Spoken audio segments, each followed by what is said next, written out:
स्वतंत्रता दिवस समारोह के मुख्य अतिथि मिस्टर के.एम. जोसेफ सर, हमारे स्कूल के प्राचार्य सिस्टर शाइन, आदरणीय मदर जी, समस्त शिक्षक शिक्षिकाओं, मेरे प्यारे बच्चों और यहाँ उपस्थित सभी पालकगण, सबसे पहले मैं आप सभी का इस प्रोग्राम में फिर स्वागत करता हूं। जो पेरेंट्स बाद में आए थे उन सबका मैं दिल की गहराई से स्वागत करता हूं। बच्चों से निवेदन है अपने पेरेंट्स का स्वागत करें।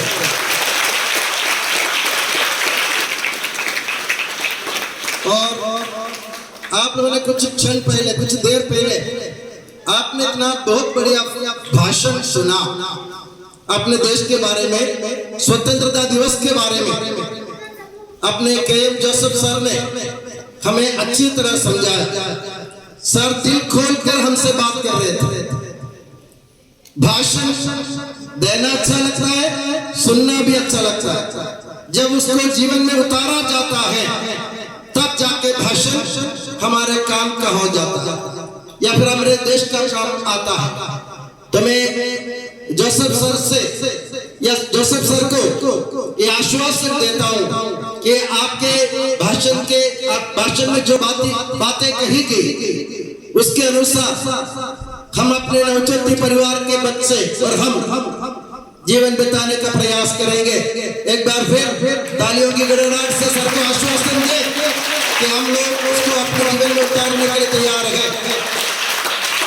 और आज के इस महान कार्यक्रम पेश करने के लिए हमारे पूजनीय सिस्टर प्राचार्य सिस्टर शाइन और अपने प्राचार्य राधेश्याम साहब, समस्त शिक्षक शिक्षिकाएं, उन्होंने कड़ी मेहनत की।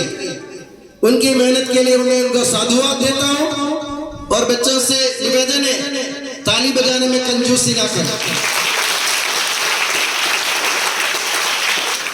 और मेरे प्यारे बच्चों को भी जिन्होंने इतने अच्छे कार्यक्रम प्रस्तुत किया, मुझे गर्व है हमारे नवज्योति परिवार में ऐसे बच्चे तैयार हो रहे हैं जो दुनिया के सामने खड़े होकर, तन के खड़े होकर, निडर होकर दो चार शब्द अंग्रेजी में भी सुना सकते हैं।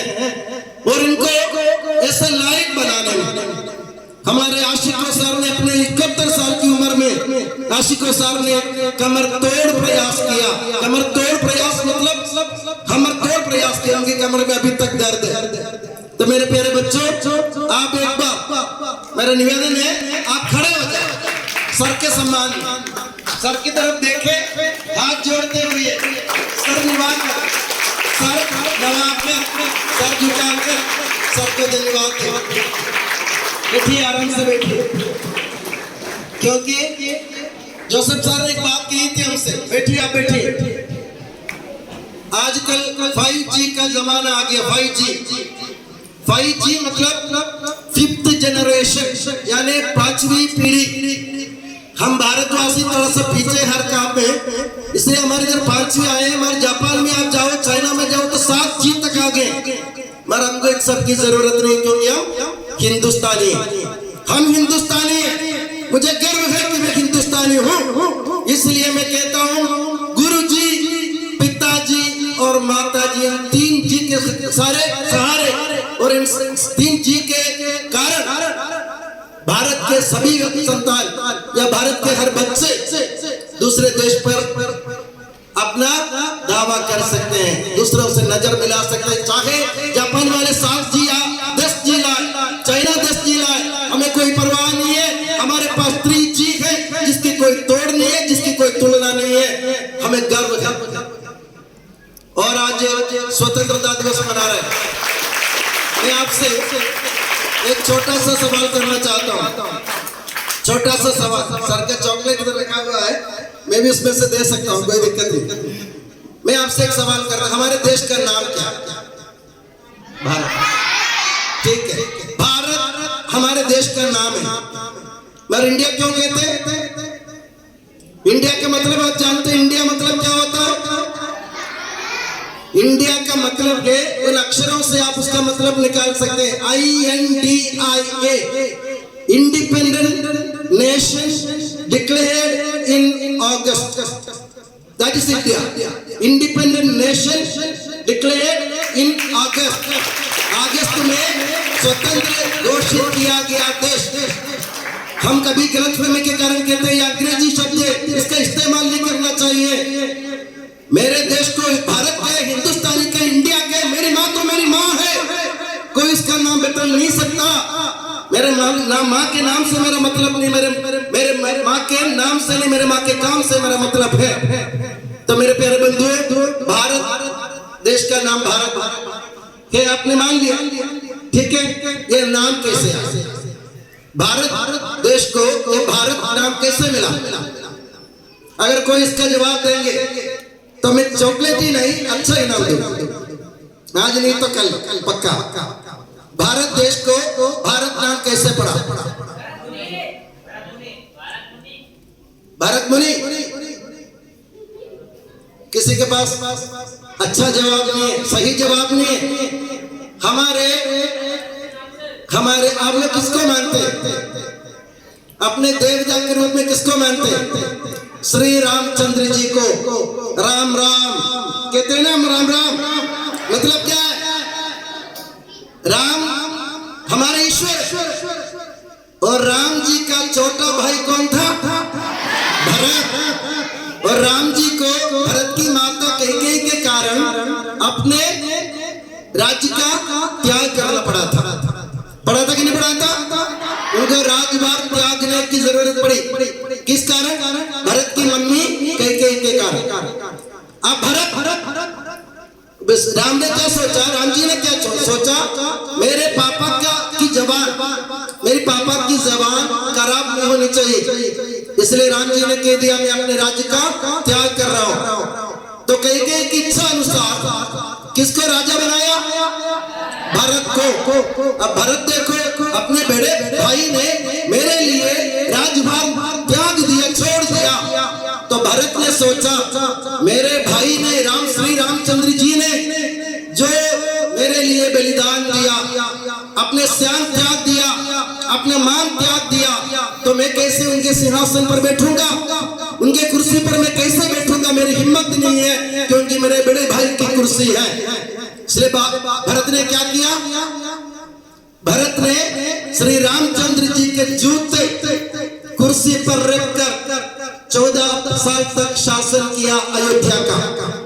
देखो प्यार, देखो वो प्यार के कारण, और उस प्यार के कारण हमारे देश को भारत के नाम से भारत देश नाम पड़ गया। मेरे प्यारे बंधुओं, इसका मतलब है हर एक व्यक्ति श्री रामचंद्र जी की जैसे हो, मर्यादा पुरुषोत्तम। और दूसरा, भारत की तरह अपने बड़े भाई के सम्मान के लिए अपने आप को छोटा बनाना सीखो। और आज के जमाने में क्या होता है? हमारे राजनीतिक नेता दूसरों की कुर्सी छीनने की कोशिश करते हैं, वो अपने आप नहीं पूरे परिवार को उठाने की कोशिश करते हैं। ये हमारे रामचंद्र जी और भरत जी की शिक्षा नहीं है। स्वार्थ की पूजा जो करते हैं वो नेता नहीं हो सकता। हमारे नेता सब स्वार्थ की पूजा करने वाले, इसलिए आजकल हमारे देश में लड़ाई झगड़ा। अरे भाई, किसी को देख करके राम राम बोलो, नहीं तो सलाम अलैकुम, अस्सलाम अलैकुम बोलो, नहीं तो किसी को देख करके जय यीशु बोलो। ये किसने सिखाया आपको लड़ना झगड़ना? मुझे राम राम बोलने में कोई तकलीफ नहीं है, मुझे अस्सलाम अलैकुम बोलने में तकलीफ नहीं है, मुझे सिख लोगों के सामने उनके धर्म का शब्द बोलने में कोई तकलीफ नहीं है। तकलीफ किस बात की है? मैं अपने भाई से जब घृणा करता हूं तो मुझे तकलीफ होती है। जब मैं अपने भाई के मुसीबत में उनका हाथ नहीं थाम पाता हूं या उनका साथ नहीं दे पाता हूं तो मुझे तकलीफ होनी चाहिए। क्यों हम लड़े भिड़े? सर ने कच्चा सवाल किया था आपसे, इस दुनिया में सब खुश है क्या हमारे भारत में? हमने कह दिया हम खुश हैं। अगर हमने ऐसा कह दिया कि हम खुश हैं तो हम पापी हैं, हम पापी अपराधी हैं। क्योंकि हमारे देश में एक छोटा सा राज्य मणिपुर में हिंसा चल रही है, अभी भी घरें जलाए जा रहे हैं। जैसे सर ने कहा, हमारी जो भारतीय परंपरा के अनुसार अवसर। नारी मतलब देवता के समान है, देवता होती है नारी, और नारी की इज्जत को मिट्टी में मिलाने वाले हिंसक पशु की तरह, जानवर की तरह काम कर रहे हमारे देश में, तो हमारे देश में हम खुश नहीं रह पाएंगे। तो मेरे प्यारे बंधुओं, मणिपुर तक जाने की जरूरत नहीं है, हमारे आसपास में देखो, हमारे भाई बहन को हमारी तरफ से अगर तकलीफ होती है, भारत स्वतंत्र नहीं है मेरे प्यारे बंधुओं, भारत को स्वतंत्र बनाए रखने के लिए आपको बलिदान देना सीखना होगा। नजर मिलाना, गाली गुस्सा करना, दूसरों पर चढ़ाई करना, दूसरों को अपशब्द बोलना, ये सबको आता है। नम्र होकर सिर झुकाकर रामचंद्र जी के जैसे बलिदान करना, भरत भाई जैसे नम्र बनना, ये भारत की परंपरा है। उस परंपरा को आगे बनाए रखते हुए हम अपने परंपरा के हमारे जो वसीयत हमें जो मिली है भारत माता की ओर से, इसको हम बरकरार बनाए रखेंगे। हम दुश्मन को आमंत्रण नहीं देंगे, क्योंकि हम अपने कर्मों से दुश्मन को आमंत्रण दे रहे हैं। हम अपने दुश्मन को पहले पहचान ले, आज दिन के शाम को पहले पहचान ले, मैं अपने भाई का दुश्मन बन रहा हूँ, हमारे देश के लिए खतरा। तो मेरे प्यारे बच्चों, आपसे निवेदन है, एक गीत आपने सुना ना, पहले हमने जो कुछ करना था हमने कर लिया, और आखिर में मैंने क्या कहा, तुम्हारे हवाले वतन साथियों। उन लोगों ने बेकार की बातें नहीं की, उन्होंने संग्राम किया, संघर्ष किया, और उन्होंने अपने जीवन के खून बहाया, और आखिरी में बलिदान देते हुए, फांसी पर चढ़ते हुए, गोली खाते हुए, और पैरों के नीचे मार खाते हुए वे लोग कहते हमसे, अब तुम्हारे हवाले वतन साथियों। गर्व के साथ बोले, भारत माता की, भारत माता की, भारत माता की। जय राम जी की जय, यीशु की धन्यवाद, नमस्कार।